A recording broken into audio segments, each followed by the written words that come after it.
जैन आश्रम परिसर में स्वामी सतदानंद जी की 114वीं जयंती पर आयोजित प्रवचन में आचार्य मोहन आर्य सूत्रबंधु जी गुरुकुल नर्मदापुरम होशंगाबाद से आप पधारे हैं।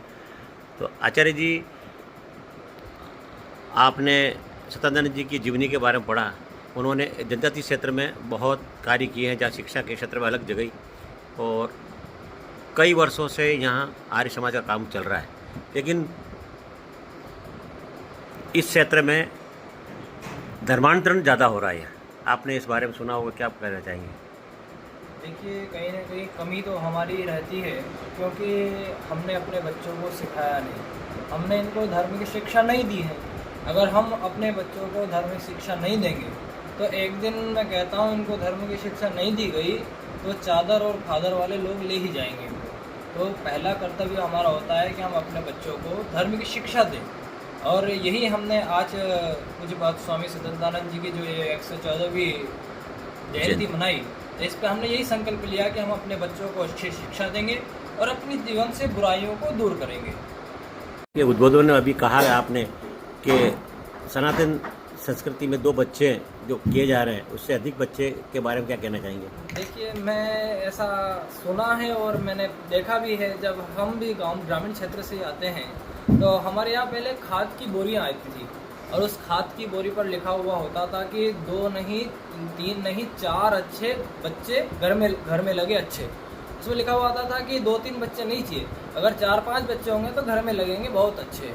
लेकिन फिर हम धीरे धीरे नीचे स्थिति में आए, लोग कहने लगे कि हम 2 और हमारे 2। फिर और भी जब हम निचली स्थिति में आए तो हमने कहने लगे कि शेर का बच्चा एक ही अच्छा। और आजकल के लोग तो कहा करते हैं कि ना बच्चा ना बच्ची, बस रात की नींद आए अच्छी। तो अगर हमने ये भावनाएं बनाई, देखिए हमारा वेद शास्त्र कह रहा है कि 10 संतानों की उत्पत्ति हम करें, और अगर हम 10 संतानों की उत्पत्ति नहीं करते तो जो हमारे पूर्वजों ने रिश्ते बनाए हैं, चाचा ताऊ के रिश्ते, हमारे और भी रिश्ते हैं, बुआ फूफा आदि के रिश्ते हैं, इन मौसा मौसी के रिश्ते, इन रिश्तों का हम नाश कर रहे हैं।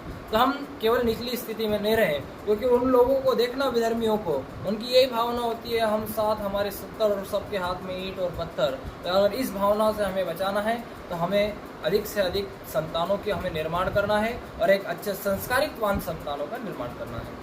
जनजाति बाहुल्य क्षेत्र में और क्या संभावना कार्य करने की?